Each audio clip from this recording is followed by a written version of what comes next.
หางมันก็จะเป็นน้ำในหางมันปูลังคนเนี่ยเขาปล่อยกินแสบเลยรักเธอไม่ลืมข้าวเป็นบ่าวแล้วเนาะ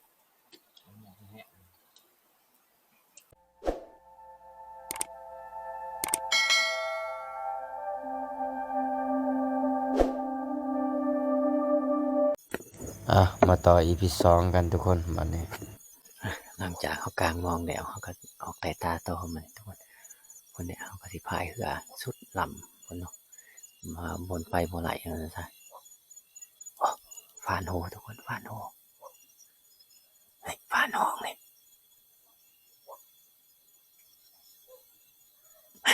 ฟานห้อง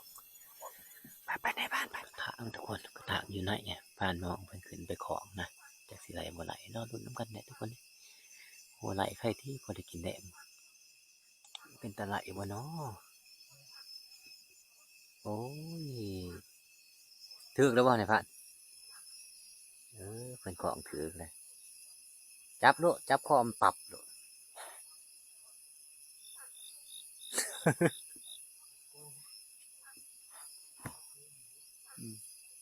กับ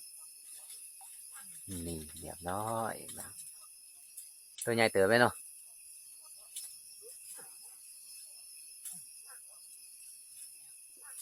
ได้แนวกินแดงแล้วบัด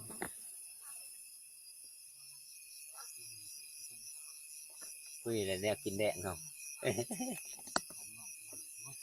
เบิ้งโอ้เอามาเบิ้งน่ะเบิ้งมันเบิ้งจะกันแม่คอยกั้มก็ได้ไม่เบิ้งกระถางเป็นนะเบิ้งแบบเดียวกันครับกับปอมกาใหญ่นะแต่ว่ามันตัวใหญ่เนาะคือว่าม้าเนี่ยทุกคนม้าแดงเนี่ยมันจากเขากินเขาแต่กับแจวมันเสียได้กินปีกกระถางเนี่ยทุกคนเอ้ยเอาทานไหมเขาก็ซาน้ำเพื่อเอาซาน้ำเพื่อยังไปเนาะหยันเหนือมันอันนี้กันเขาซาไปเลยตัวใหญ่เติบทุกคนในภาพเยี่ยงเห็นตามันนึกว่าตาหนุเขานะเบิ่งไปเบิ่งมาตัวกระถางนี่หางมันก็จะเป็นน้ำในหางมันปูลังคนเนี่ยเขาปล่อยกินแสบเลยเนาะจะกินอยู่บ่จะบ่ได้กินที่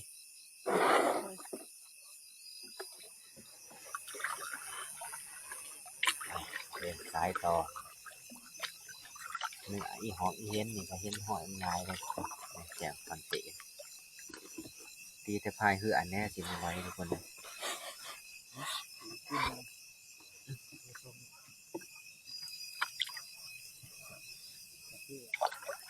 เตะอาเถา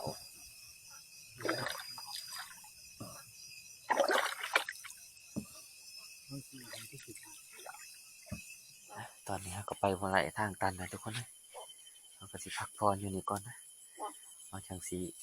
ดองเนื้อกับเพื่อนนะบัดนี้พักพรกินเขากินน้ำหิวเขาแห้งทุกคนกลางมองแล้วเขายังบ่ทันได้กินเขาสับพายเรือขึ้นมาเลยมันขึ้นวันไหลมันกล้าขี้นี่ทุกคนเนอะเอาท้องไปเอาปลาเนี่ยปลานี่ร้ายขนาดทุกคนฟันเอากระไหลนะปลาโอ้ปากใหญ่ปวดปลาตองใหญ่ทุกคนโอ้ก็มีหนายิ่งนี่หรือว่าบนเดียวนี่ไหลเป็นคลองพุ่นเนี่ยทุกคนเลยผมไฟกองใหญ่ๆขึ้นเริ่มหนาวเลยและเขาสิปิ้งปลากินเขาทุกคนเลยเอาเป่าเพิ่งกะไปตัดในไฟมาในฟางกับสีดวกพักกุมนะกินกับแจวตามในอ่อนมืออื่นกินของกินดีๆมืออื่นกลางม่องกับสีบัวไรเพราะว่าพอซ้ำอยู่ซ้ำกินเนาะโอ้จังไรเมื่อเมื่อยหมดเถื่อ3-4เถื่อหมดก็เห็นทุกคนเลยมากับเขาห่อตอนแดงสีคือแน่ได้นี่ของเช้าของเพศนี่ปิงปลาตัวเดียวบันนี้มาเพิ่มเป็น2มืออื่นนี่เพิ่มเป็น3หมดจักมากินข้าวน้องกันทุกคนเลยโอ้เขาเฮากะพอกินหอดแล้วสำนี่ผุนหินกินข้าวแล้วกะสิ ลองเหือกลับนะทุกคนประมาณ3-4 ทุ่มพุ่นน่ะ4 ทุ่มเนาะเราสิลองครับเอากินเจ้าอิ่มเขาก็ดีใจแหละ บ้าเบิ้ง กวดหมูนอนก่อนเฮ็ดเป็นหมูเลย มันเดี๋ยวนั้นมันมีเขียดสายป่ะ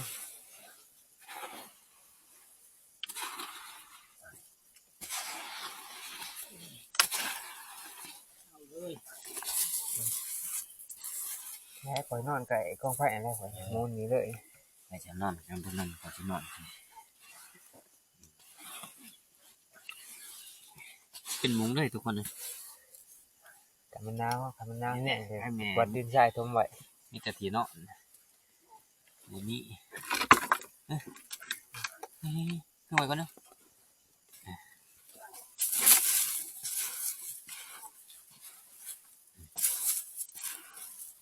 ปกติบ้านเฮานี้ขวดขี้ฉ่ายมันต้องมีเขียดฉ่ายเนาะ จะอย่าหูว่าเป็นอย่างมันจะบ่มีย้อนว่า เป็นยังไง น้ำมันบกเลยเขียดมันบกเขาไม่ใช่ แม่นำบ่ฮะไหนแหละทำนี้แหละเปียกก็ใส่เปียกนี่แหละบ่ได้นอนดอกหยาดแอวจังหน่อยจะก็ไปแหละทุกคนเลย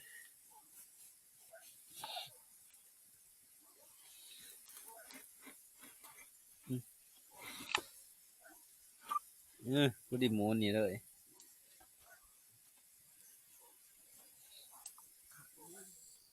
ในเวลานาทีหากาเกียมพายเรือกลับทุกคนเลยเป้าเพื่อสิเหาะนี่ก็อะไรสิเป็นหมู่ป้ายแล้วก็เพื่อสิเที่ยงคืนเลยทุกคนเลยเพื่อหอดบนจอดเทื่อถือว่าแจ้งเลยนะจูนกาแฟเขาไปก่อนทุกคนเลยเอาแก้วกินกาแฟพุ่นแก้วทันสมัยลวกปากซะเนาะบัดนี้อืมน้ำยังเย็นๆอยู่ที่จริงแท้ก็บ่ได้เย็นหรอกทุกคนเลยเพราะว่าเฮาใส่กับบางไม้ไผ่มันก็บางใหญ่มันใส่ลงไปมันก็เลยเย็นนะไปบัดนี้ได้เวลายามดีโอ้เปิดสิเหาะในทานเลยทางในเฮามาทางพี่บ่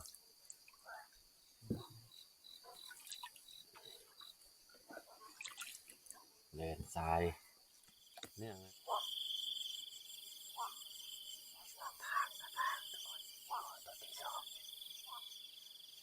ผ่านมองเป็นทั้งสีของนะ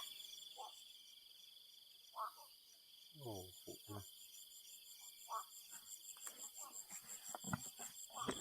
นี่ตัวที่สองทุกคนเลยกระถางคือเก่านะโอ้โหเขียวคือกระปอมกาตัวนี้แต่ว่าตัวหน่อยกว่าตัวเก่าทุกคน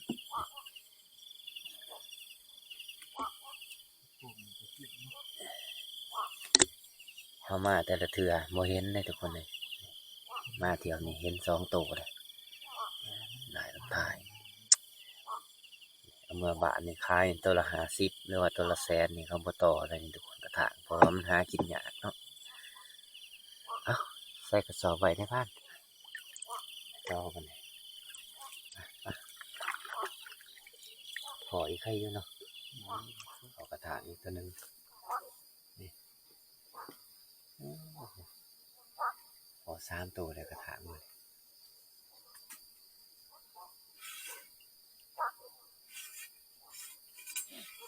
แต่ตาลงพอยังหากินนี่ลำบากอีดีมาสวมเลยลงเพื่อก็แล้วขึ้นโคกแล้วก็แล้วจักสีแนวอะไร3 คนในกระถาง3 ตัวจักสีไหลบัวไหลตัวที่3เลยบอกก่อนนะจับกับทับของคือเก่ามันนี่ทุกคนเลยใช่ละทางขึ้นในก่อนประมาณยังบุพอยังเลยโอ้จักไหล รเนี่ยแต่ว่าอะไรก็ถาง3 ตัวนะพอได้ไว้เมื่อกินอยู่บ้านทุกคนเลย3 ตัวก็ยังเป็นเบิด3คนแหละตารุ่นล่างเฮามืออื่นเสาร์จะเป็นอะไรนี่ครับยามเมืองลางหนึ่งก็เห็นเปออยู่ปดมากินมืออื่นเสาร์น้ำนะประมาณ4-5 ตัวอย่างเงี้ยทุกคนตอนนี้เขามาหอทับเลยทุกคนเลยนึกว่าเห็นเอาไก่ไปกินนะยังคือเก่าทุกคนคือว่าเขาจะหาซุ้มฟืนซุ้มไฟพักก่อนมื้ออื่นเสาร์ยังพอกันไหมทุกคน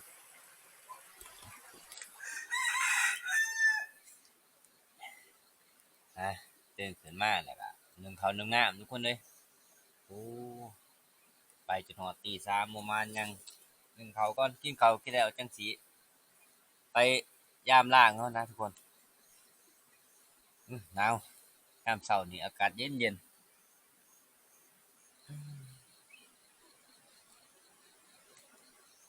ทับเขานี่ก็มัดได้ลายเพราะว่ามีมัดวะทีมงานเขาไปกับสลบสไลด์ลูกเลยแม่แหละกาแฟ4 ช่องบ่เก่าหยอกๆแงกๆเลยบ่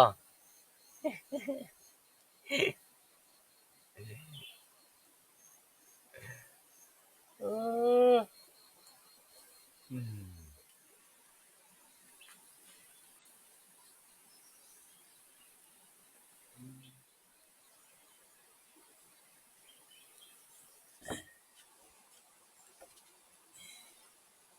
สายเขาสายข้าวหัวเลย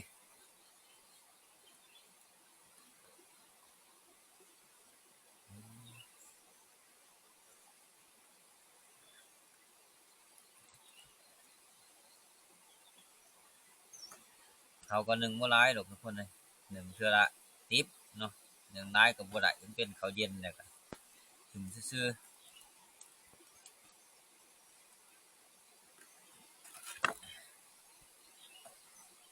นิดหนึ่งพอดีผูกกระทางไว้ก่อนเดี๋ยวเอากระสอบไป2 ตัวผูกเบิดอะติในกระทาง3 ตัวเมื่อคืนนี่ อายะเพิ่นก็ให้คักให้แน่เพิ่น3 คนให้3 ตัว3 ตัวหมูไข่อีกเลยดีแต่เพิ่นบ่ให้กระปอก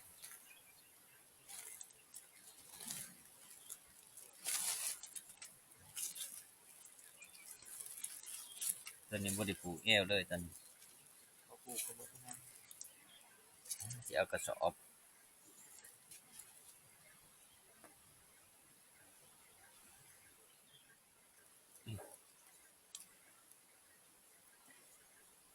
นี่ทุกคนและโหก้อนใหม่ เอ้ยเบิ่งเพิ่นมีตัว 3 ตัวมีแต่ตัวใหญ่ๆทุกคนเลยซ้ำสิกินมื้ออันนี้ตัวใหญ่หัน50,000ได้แล้วเนาะตัวใหญ่เนาะเอาไปขายประมาณนั้นพุ่นแหละเกือบแสนผมก็จักเว้าคักเพราะว่าบ้านเฮาอึดอีหลีทุกคนผู้มักก็มักอีหลีได้นี่กระถางนี่ มันยังบ่ใหญ่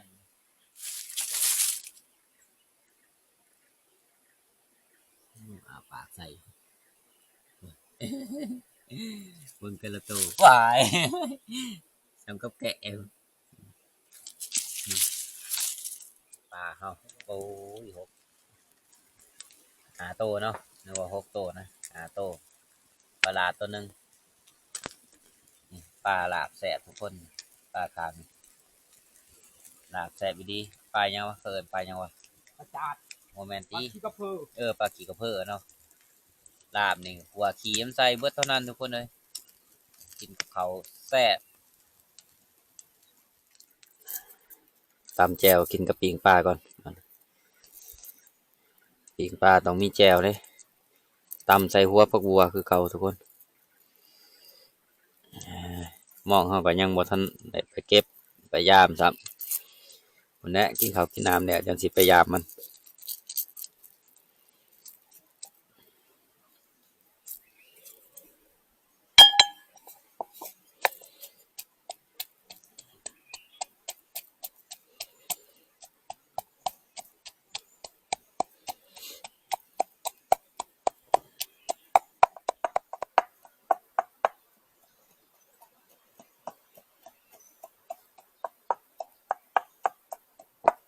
ตั้มมือหัวเต็มตั้มโคกนี่ก็ใส่ได้เติบเลย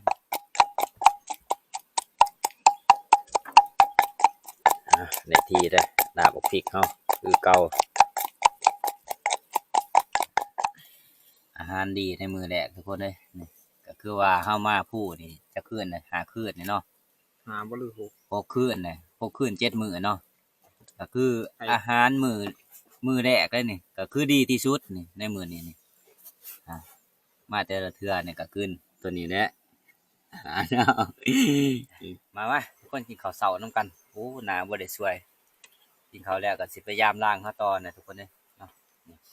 กับข้าวเฮาก็นี่แหละอาหารดีที่สุดในข้าวปลารอบนี้ เอามือจับนี่ อันนี้ลังกะที่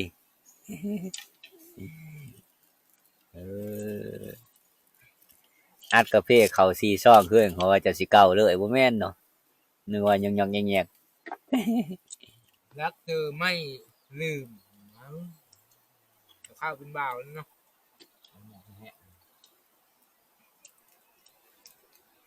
รักเธอไม่ลืมรักไผเลยคาลำคำแท้ย่างกินเขาว ๆไป โตด มารับ เนาะคาลำกินเขาวโตดแต่ว่าเขาพันหามพันช่องโอ้เป็นเรื่อง พอดีก็จะตดแต่ว่าเหือขึ้นที่ผู้ฝ่ายน้ำหนังสิเป็นนมตาย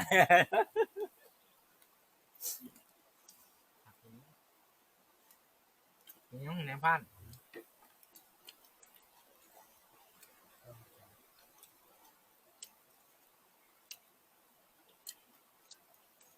กินเหือนะพันใส่นั่นพันกินน้ำเพียงบ่ปลาได้กินก็โลด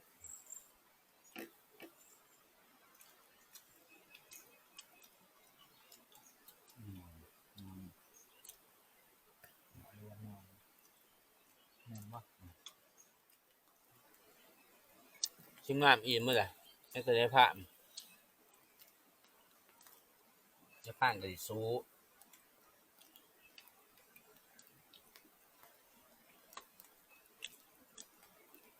เสียใจกูกินมาหลายมื้อแล้ว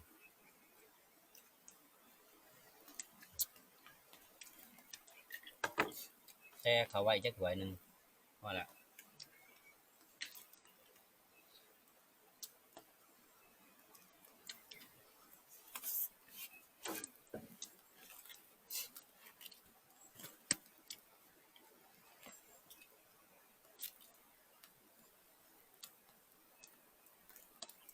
บ่เรื่องกินปลานี่คักได้กินปลากินบ่เปื่อยบ่เบื่อเฮ็ดแนวแล้วก็กินไหนปลา พวกปิ้งพวกหยังถ้าว่า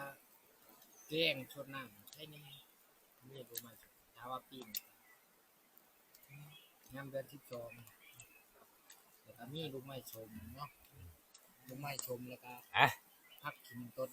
คลิปวิดีโอนี่ในภาคก็ปิดไว้เพียงเท่านี้เนาะรอติดตามคลิปวิดีโอหน้านะก่อนอื่นก็ขอขอบใจทุกคนที่เข้ามาติดตามนะครับชมในภาคตั้งแต่ต้นจนจบเนาะอ่ะขอบใจหลายๆทุกคน